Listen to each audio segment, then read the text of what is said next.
1636 मधील मोगल आणि आदिलशाह यांच्या मोहिमेत निजामशाही साप बुडाली होती. त्या निजामशाही राज्याची आपापसात वाटणी झाली होती.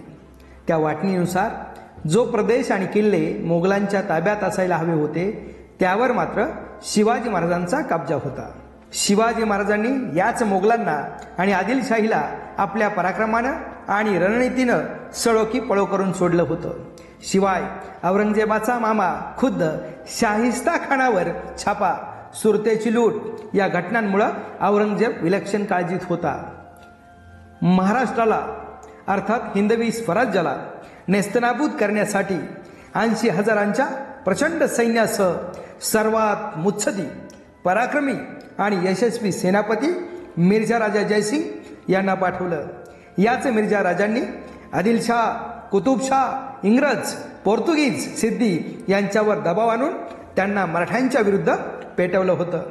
बलाढ्य मिर्झा राजाने पुरंदरला वेढा घालून हल्ला चढवला आणि मिर्झा राजांच्या प्रचंड फौजेबरोबर मुकाबला करून सैन्याची हानी करून घेण्यापेक्षा औरंगजेबाशी सलोखा करण्याच्या हेतूने पुरंदरचा तह झाला.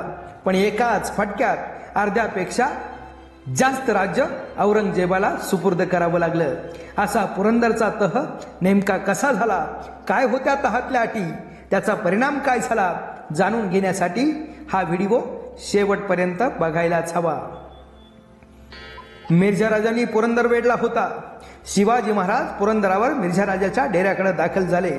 उदयराज मुन्शी व उग्रसेन कछवा हे मिर्झा राजांच्या वतीनं स्वागतासाठी पुढे होते. त्यांच्या सोबत मिर्झा राजांनी छत्रपती शिवरायांना निरोप पाठवला होता. तुमच्या ताब्यातले सगळे किल्ले आमच्या हवाली करणार असाल तरच पुढे या, आणि अशी तयारी नसेल तर आल्या पावली परत जा. छत्रपती शिवाजी महाराजांसोबत 6 मुत्सदी मावळे आणि पालखीचे बोई होते. शिवाजी महाराज दगा फटका किंवा विश्वासघात करू नये म्हणून सशस्त्र राजपूत सैनिकही मिर्झा राजांनी पेरले होते. मिर्झा राजांच्या डेऱ्यात शिवाजी महाराज दाखल झाले. दोघांची भेटही झाली. पण ज्या जागेवर शिवाजी महाराज बसले होते तिथून पुरंदरावरच्या शत्रूच्या तोफा आणि बंदुकांच्या आगीचे लोळ दिसत होते. आपल्या माणसांची हानी आणि स्वराज्याचं नुकसान स्पष्ट दिसत होतं. हिंदवी स्वराज्यातल्या सैन्यांचा आतोनात छळ होत होता. छत्रपती शिवरायांनी प्रथम मावळ्यांचे प्राण वाचवण्यासाठी विनंती केली. पण आम्हाला सगळे किल्ले द्या, मिर्झा राजे म्हणत होते. अखेर गाझी बेगला मिर्झा राजांनी दिलेर खान आणि किरत सिंहाकडे निरोप घेऊन पाठवलं. तो निरोप असा होता: शिवाजी राजे तहासाठी आले आहेत. त्यांच्या लोकांना अभय द्या, त्यांना गडाबाहेर येऊ द्या, मग गड ताब्यात घ्या. मिर्झा राजांच्या वतीनं सूरत सिंह व उदयराज शिवाजी महाराजांबरोबर चर्चा करत होते. मिर्झा राजा एकही गड सोडायला तयार नव्हता. तब्बल 3 दिवस 11 जून ते 13 जून 1665 तहाची बोलणी सुरू होती. अखेर 5 कलमी मसुदा तयार झाला. त्यातलं पहिलं कलम होतं: शिवाजी महाराजांकडे फक्त 12 किल्ले राहतील. कोरीगड, तोरणा, गोसाळेगड, बोरप्या, लिंगाणा, कांगोरी, सरसगड, रायगड, पालगड, राजगड, तळेगड, मंडणगड. शिवाय त्यातील 1 लक्ष होऊन वसुलासह शाही कृपेचे प्रतीक म्हणून ठेवण्यात येतील. यापुढे शिवाजीराजांनी औरंगजेबाविरुद्ध बंडखोरी करू नये व मोगली मुलूक लुटू नये. दुसरं कलम होतं: दख्खनच्या सुब्यास कोणतीही शाही कामगिरी महाराजांवर सोपवल्यास ती त्यांनी पूर्ण करावी. कलम क्रमांक 3: शिवाजी राजांचे पुत्र 8 वर्षाचे संभाजीराजे यांना मोगलांची 50,000 मनसबदारी बहाल करण्यात येईल. नेतोजी पालकरांना सदैव दख्खनच्या सुभेदारीत तैनात राहावे लागेल, म्हणजे संभाजीराजांचे प्रतिनिधी म्हणून मोगलांकडे जावं लागणार.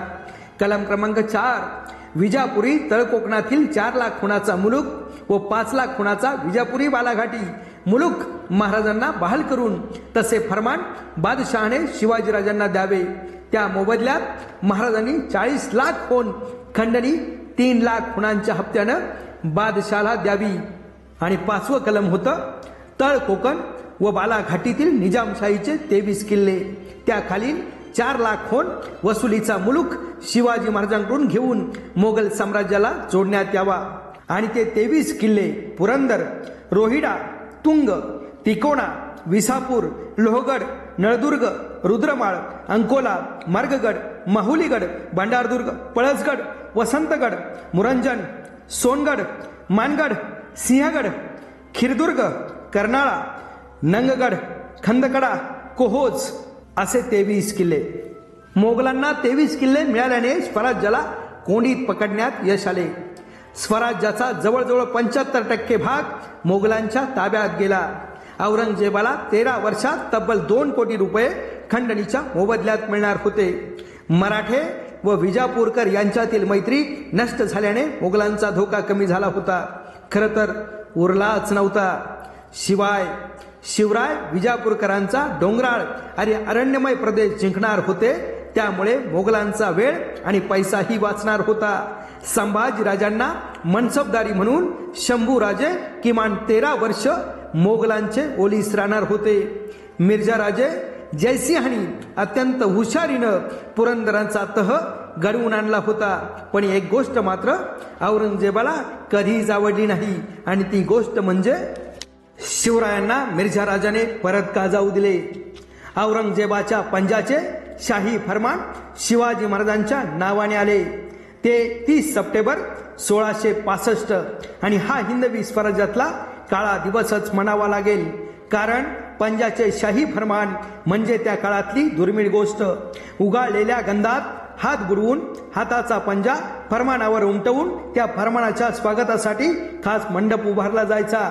3 ते 4 कोसांवरून ज्याच्या नावानं फरमान त्यानं अनवाणी पायानं शिवाय लवाजम्यासोबत चालत जायचं. गुर्जबदार पत्रवाहक ते फरमान घेऊन उभा राहणार. गुडघे टेकून ते फरमान दोन्ही हातांची ओंजळ करून घेऊन मस्तकाला लावून स्वीकारलं जात असायचं. पुन्हा अनवाणी पायानं 3-4 कोस वाजत गाजत चालत परतायचं. असं फरमान छत्रपती शिवाजीराजांच्या नावे आलं होतं आणि राजांनी ते स्वीकारलं होतं.